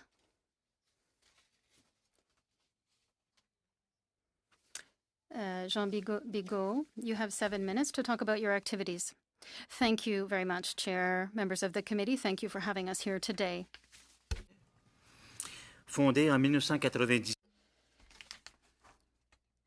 We are the network, the Réseau de développement économique et employabilité du Canada, which started in 1997. And we have implemented a number of important projects every year to stimulate economic development and employability in all Francophone and Acadian communities in Canada. Our national organization acts as a lever to create business opportunities for each of our members, which are present in all the provinces and territories with the exception of Quebec. So there are 12 members. It is in that optic and with the cooperation of our network that in 2015, RDEE Canada responded to the request for proposals from Citizenship Refugees, Immigration, Refugees and Citizenship Canada, or IRCC, to launch a pre-arrival project.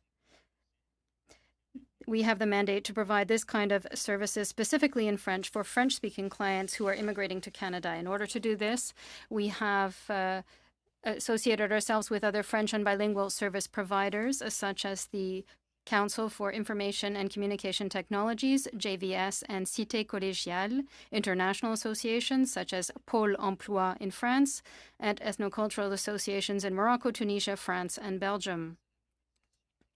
Thanks to the mobilization and expertise of the members of our network, which are in the provinces and territories, as well as our other partners, pre-departure services have become the first French language online employment and entrepreneurship services for immigrants in Canada, with the support of our immigration officers in the provinces and territories, which act as a port of entry for responding to clients, pre-departure services offered by our network provides free services in French directly on the ground. These services, which provide advice remotely that are customized, provide and ensure a better economic integration of immigrants by creating ties between the newcomer and the French-speaking host community. From September 2015 to December 2018, pre-departure services provided services as follows: registration via a web platform, individual assessments based on client needs with a specialized advisor, access to online tools and resources such as information webinars, virtual job fairs, referral to RDEE's network in the province or territory selected by the client themselves. This assures on-the-ground support adapted to their needs. We have also made sure to provide legal referrals to other partner agencies which provide settlement services in the communities where the refugee or immigrant will go based on the identified needs. We have also developed surveys to get feedback from the services received by the client. We feel that the service framework put in place by RDEE meets the needs of the French-speaking clients and helps to reach the targets for French-speaking immigration in the country.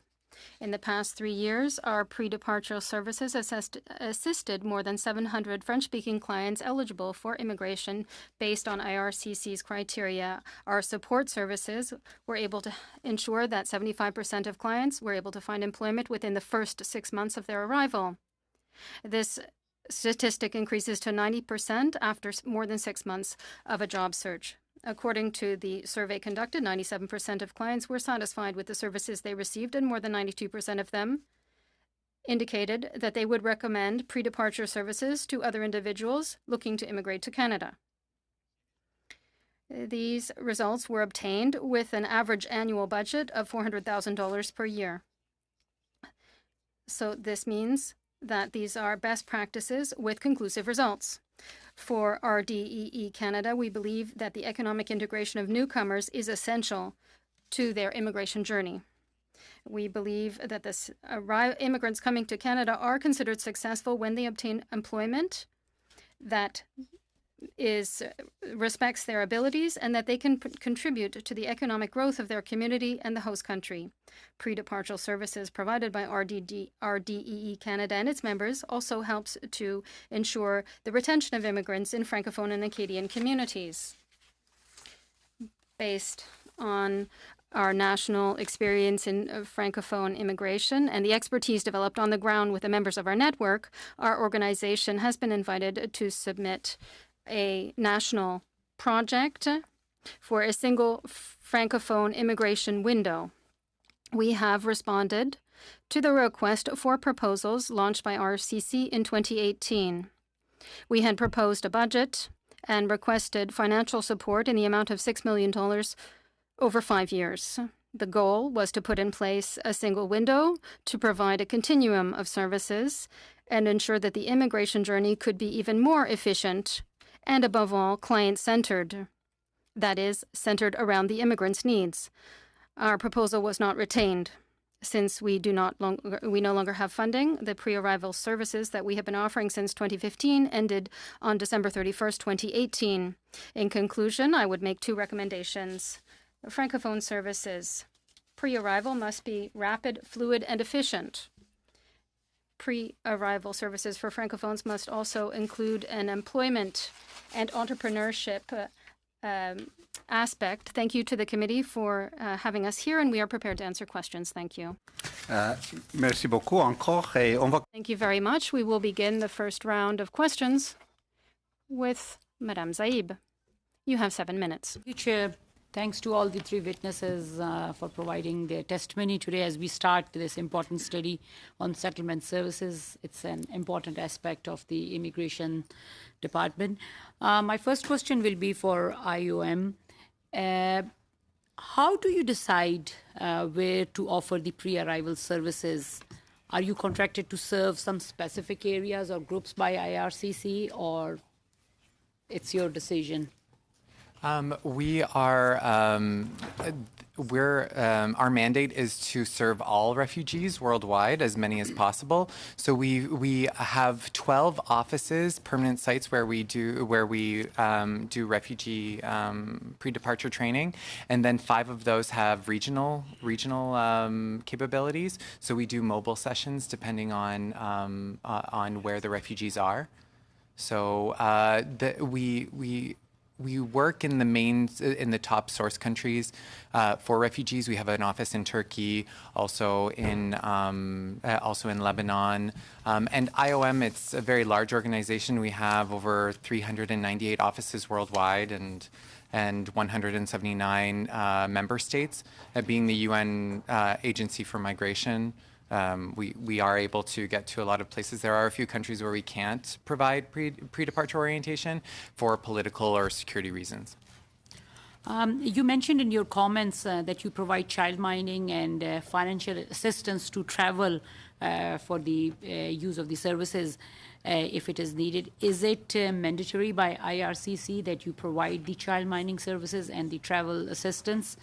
And is it the standard requirement across the board for all the agencies which provide pre-arrival services?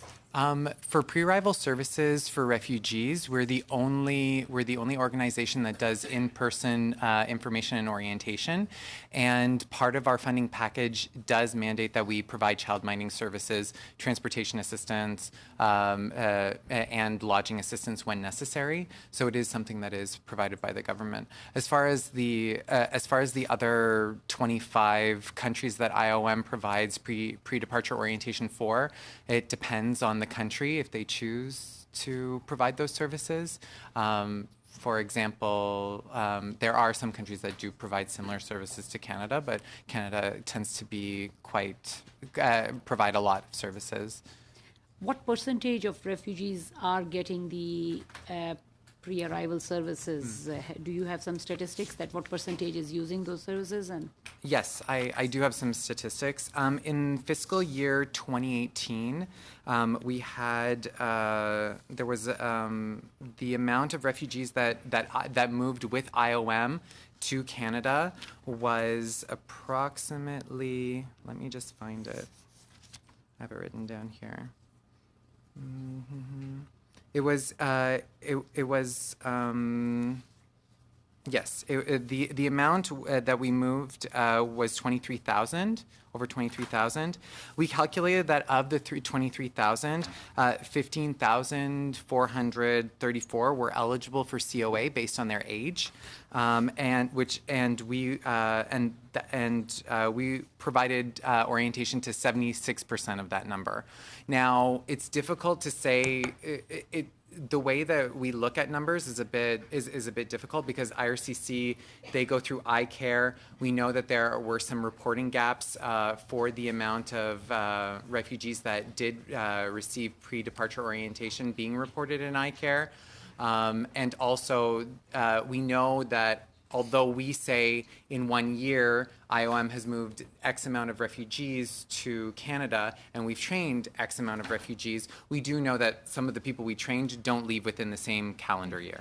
So, but we do have quite significant uptake because we do offer all of those support services and because IOM moves the majority of refugees coming to Canada. have you gathered some statistics or made some analysis in regards to those refugees who use the pre-arrival services, that how well and how quickly they were able to integrate into the Canadian system in regards to getting job versus those who didn't had the availability of the pre-arrival services? We're funded for pre-arrival only, and so we are supposed to prepare. And the department has mandated us to really focus on the skills and knowledge necessary for the first few months, like 3 to 6 months within Canada.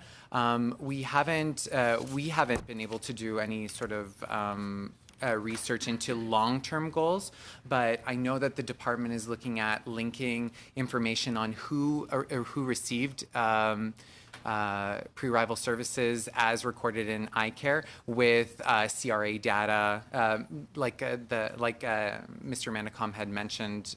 those systems are going to be linking up and might provide more information on outcomes of people who did take pre-arrival services. Thank you. My next question is for Ms. Chu.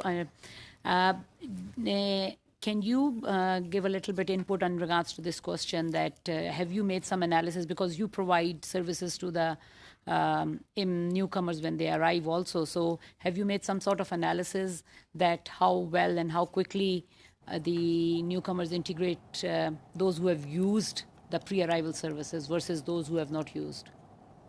Thank you very much for the question. And in fact, we did. We are only one of the providers for the pre-arrival services, our AEIP, and I wanted to share with you some of the client outcomes. So I think people are very interested in terms of employment knowledge as well as the skill. So over 93% of the people we served indicated their employment knowledge and skill has increased. And certainly it is gone into the right direction, as well as over 91% of the client identified that the information provided to them through the pre-arrival program has been very helpful, and also the settlement knowledge about Canada. They're very happy, and then it is over 92% of them. Do you tend to... I'm afraid I need to end you there. Okay. Sorry. No problem. Mr. McGuire. Thank you, Mr. Chair, and I want to thank the witnesses for their presentations today, all of you. Mr. Chiquetto, I just wanted to touch base. You mentioned the orderly refugee processing for newcomers. Is that an open funding level, or you mentioned something about that? Can you just expand on your second recommendation there? The second recommendation being the second recommendation was about a timely refugee processing and planning. The first recommendation was providing appropriate funding to refugee-specific programming, much like Ms. Chu had mentioned, that refugees have specific needs and that specific programming should be provided to them, and consultation with service provider organizations should be conducted by IRCC when determining the funding and the funding level. I'm not sure if that answers your question. Yeah, number one, can you just give us some examples of how you'd better tailor the needs between the IOM and the IRCC? Number one, I guess it's your initiatives funded by the IRCC. So what is your budget for the year? So we entered into a targeted service agreement for the next 4.25 years, and we're funded for $21.1 million, and that includes all of the support services that I mentioned, our staffing costs, and also all of the program-related costs. Our cost per capita is projected to be $446 per refugee over the 4.25 years. Yeah, you're covering a lot of refugees there for sure. Ms. Chu, I missed your first you made 6 recommendations. Can you just give me your first one again? The first recommendation I was talking about in terms of, we needed for the investment into the entire continuum of settlement services from pre-arrival to post-arrival to ensure all newcomers have the information, resources, and tools to succeed in Canada. So funding for settlement services need to consider taking into consideration settlement trends, demand for services, as well as pattern of secondary migration. Number 3, what did you mean by that, or how much in regards to the vulnerability that you talked about in your third recommendation? Can you just expand on that? Sure, thank you. Certainly, by supporting the vulnerable newcomers earlier, there's certainly we anticipate there will be cost savings down the road, as they will be less likely to require more costly health services, legal services, or financial assistance from the government. And both of you are talking about looking at the opportunities to do more training and education on pre-entry to Canada. what timeframes do you think are required, and how much of that would be extra language training? Thank you for the question. I think that this is actually my fourth recommendation. There's the need to support the language training for newcomers. As you know, being in a new country with a new culture, with the language, barriers, certainly we would like to see as soon as possible within the first year or even 6 months to acquire the skill, especially that is occupational specific skill set. Because I wanted to comment is language develop over time. Yeah. And certainly, I think that it's important to introduce at the earlier stage than the later stage. My point was, how much would that be done before they arrive in Canada, and how much extra time would you add? I would suggest if we start the journey from the pre-arrival, what wouldn't be better way of providing some specific language training pre-arrival, maybe 6 months before they arrive to Canada, related to the jobs that they are actually going to take on. That would be a perfect way to really support that journey. Thank you. And Matthew? You're welcome. IOM was funded between 1990 and 1998 to provide language training to newcomers, to refugees before they arrived.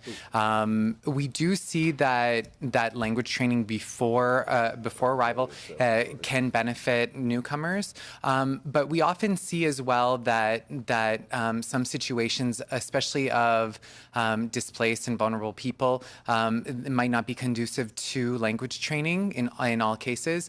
Even we do see some barriers for refugee populations to attend our orientation sessions, such as the need to work instead, things like that. But we can add language training if. Thank you.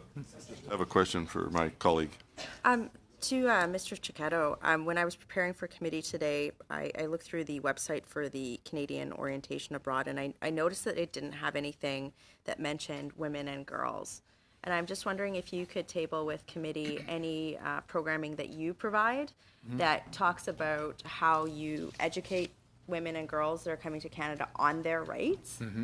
And a similar question for the LGBT community as well.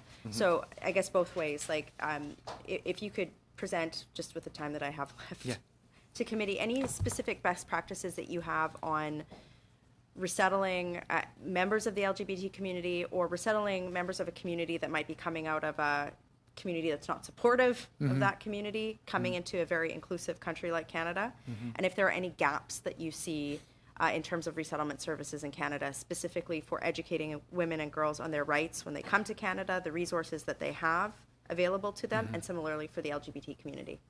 Addressing about women and girls, what we do in our sessions is really focus on the equality between of everyone here in Canada, and we do talk about specifically about gender-based violence and also domestic violence, and we talk the way that we go about it is by talking about the legality of things in Canada. We don't necessarily speak about we don't make wide sweeping condemnations of based on morality because it can be relative in some places. When we talk about FGM, for example, we don't talk about whether it's ethical or not. We talk about what the law is in Canada. Sure.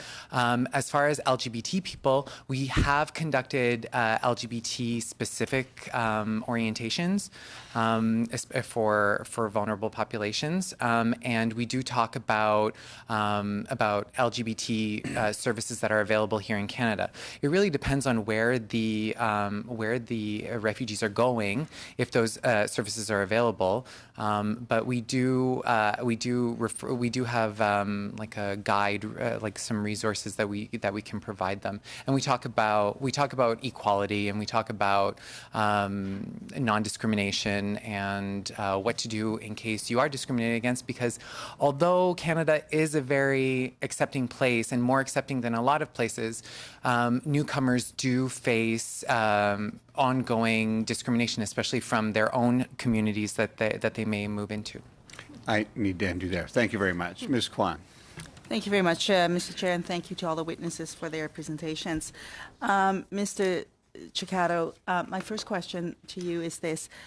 In terms of the pre-arrival training, one of the issues I think you mentioned is credential recognition. And so do you share with the individuals the process of credential recognition and what they have to undertake in order to have the credentials recognized? Yes, we do talk about credentials such as like educational credentials or professional credentials, and the overarching process of getting them recognized here. But we do face a challenge in our COA sessions because we don't necessarily know where all the refugees are going. If they're GARs, government-assisted refugees, they might not be destined yet when we see them. So, and in one classroom we may have or one orientation room, we may have a mix of people going to all the provinces. And some of those recognition processes are very different depending on the province that you go. So what we talk about are the resources available post-arrival, the settlement services that can help refugees when they're newcomers navigate the credential recognition process. I wonder whether or not if you have any recommendations for the committee in this regard, because one of the most difficult things for newcomers, whether you're immigrant or refugees or otherwise, is credential recognition. And once they arrive here, the process is enormously difficult. Mm-hmm. We hear it all the time that in the Lower Mainland, we have highly educated people working in the farms and highly educated people, driving taxis as an example, and so on. And so the big question is, what can Canada do, no matter what province we're in or what territory we're in, what can be done and what needs to be done to address this issue? If you have in fact, all of our presenters, if you have recommendations in that regard, I ask you please to submit that to the committee so that we can learn from you and then engage in that process. I think it's critically important. Related to that issue is the question around I guess for refugees particularly, and for GARs particularly, when they flee, when they leave, often their documentations are lost. They don't really have that capacity to really show their credentials. I've had one person come to my office where their documentation were all lost, and in fact the building, the institution where they got their credentials was bombed. It doesn't exist anymore. There is no way, no how they could get that recognition in any way. So what do you do in that scenario, right? And we're talking about a person who has earned their PhD. That's a bit of a thing. And so in that regard, like, how do we address this issue as well? And I don't know, if anybody have suggestions on how we can address this, because that to me is a critical aspect of recognizing the talent and utilizing the talent here in Canada. So I would ask folks to table any suggestions that you might have with that. I know that I do want to go to the other two sets of witnesses that are here. And so first I'm going to come to, I think I saw a hand, is Ms. Abdi Adin. Is that correct? Yeah. So if you want to just jump in quickly, and then I'm going to go to Winnie on the screen. Is it okay if I speak French? It's fine. We got translation. Yeah, no worries. Translation. Dans notre service pré-départ, juste. In our pre-arrival service, 80% of the people had regulated professions, so we were quickly faced with this issue. Veterinarians, engineers who needed, in fact, to integrate the labor market. And I think that something that worked very well was that we gave them customized services based on the province where they were heading. We prepared a number of tools to explain the process to them because it was important for them to understand what the integration process was in their area of expertise before they departed, and to give them all the information they needed to support them until they could begin before the arrival to send, for example, an application in for an exam to prepare that they needed to prepare for, and to prepare everything that they could, and to get in touch with various organizations, professional associations, etc. And people thanked us.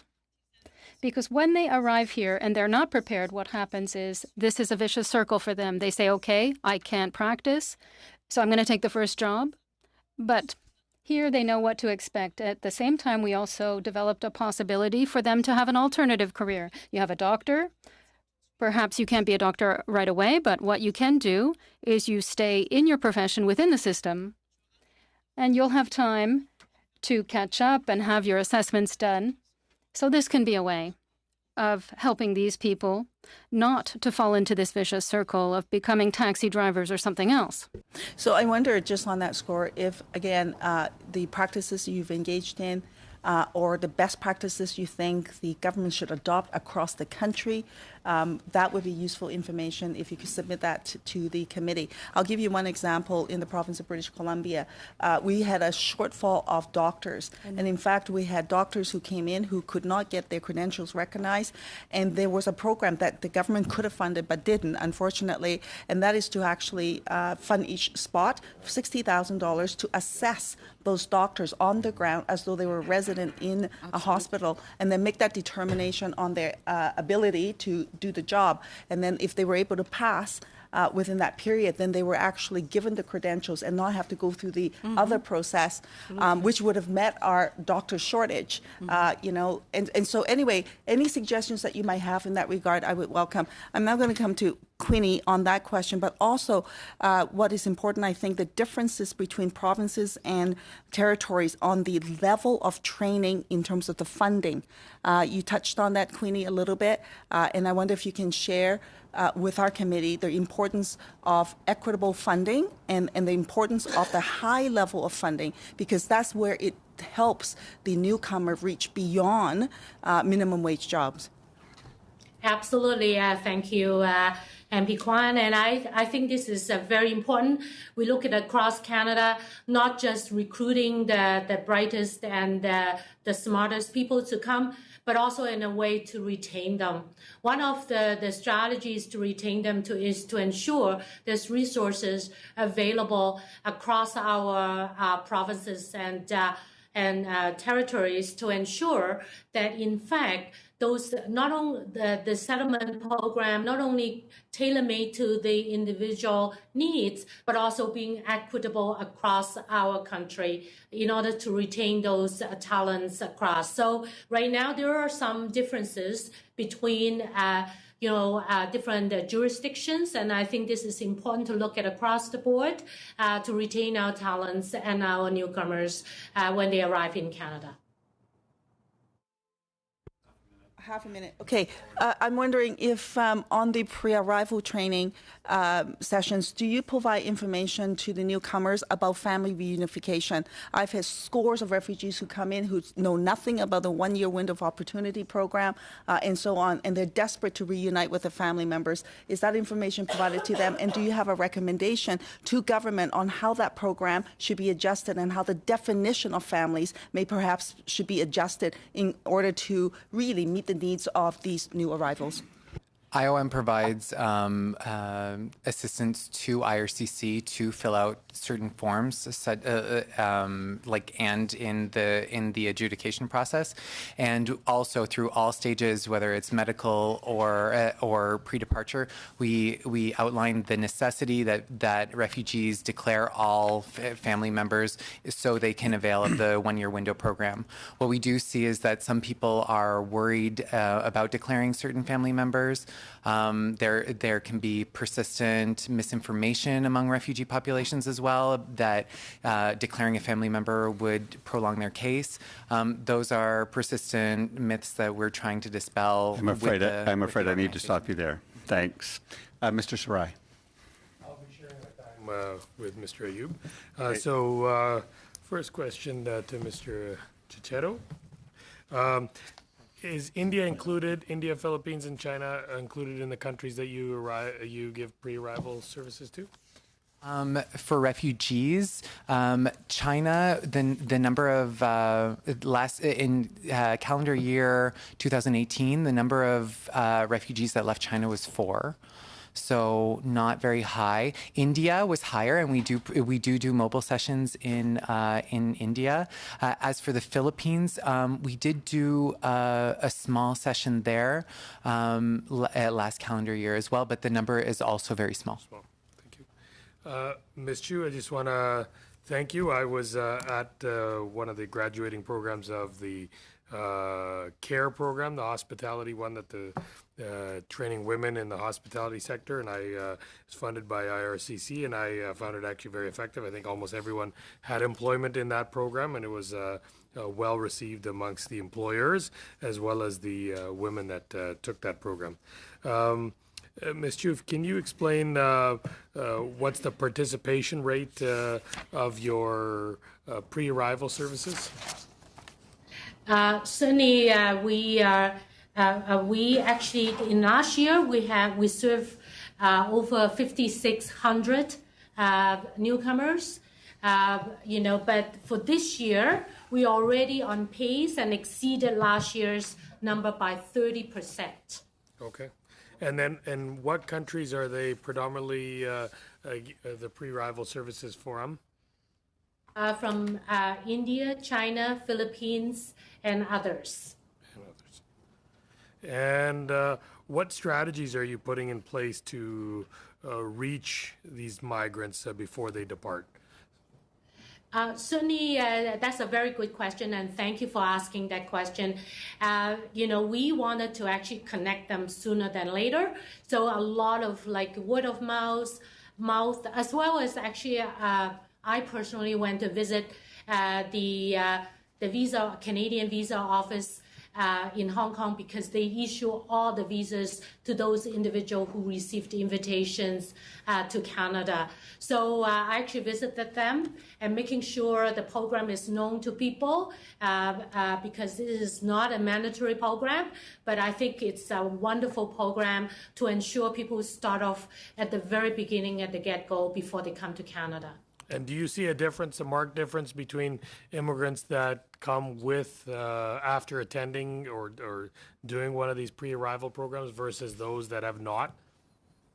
Absolutely. Thank you for the question again. I was an immigrant 38 years ago to Canada. I did not receive any services, nor foreign credential recognition. I had to struggle through my own way in terms of getting to know the country and getting to know the system.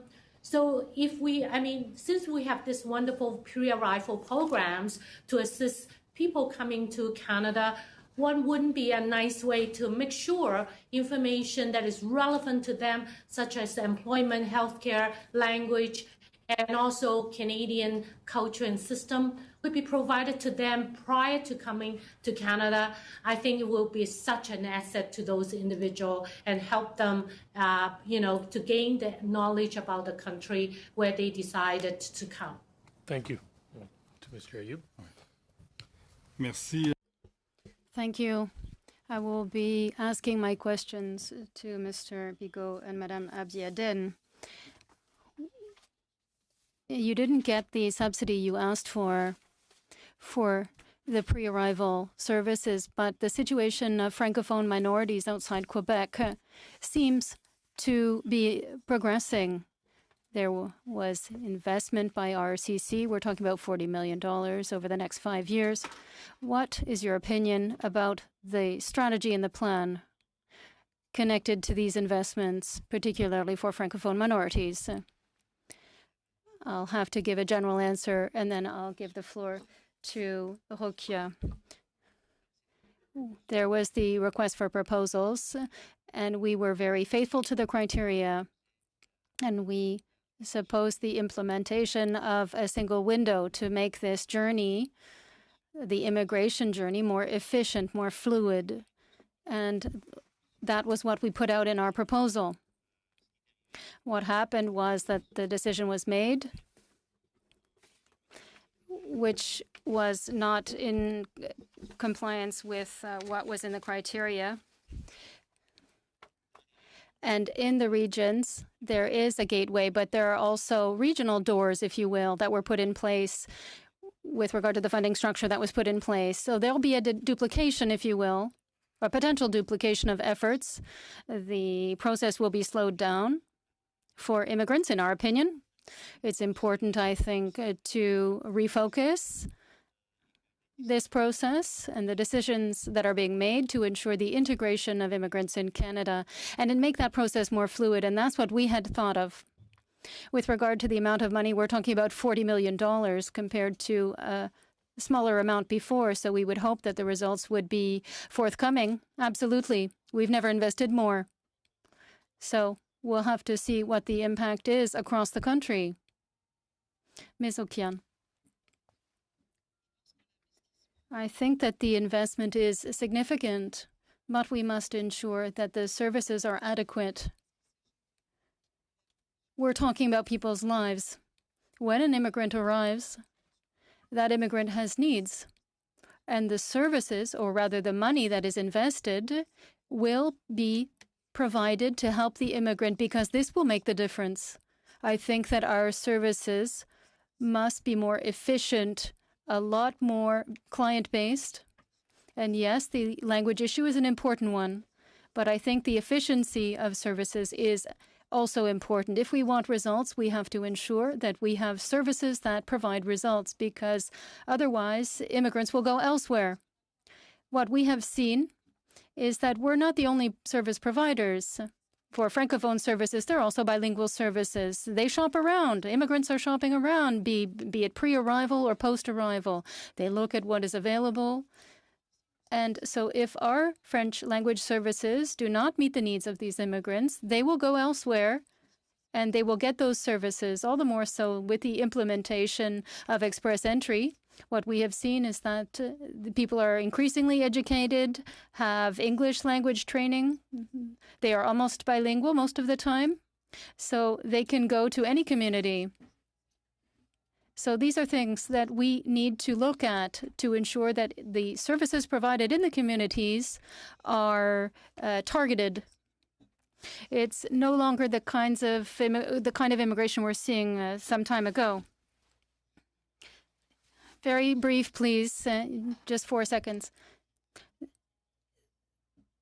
There is a Francophone minority, not bilingual. People who go to Calgary or Vancouver who are Francophone will need to have a minimum or even a maximum of bilingual skills in order not to, well, because they can't live just in French.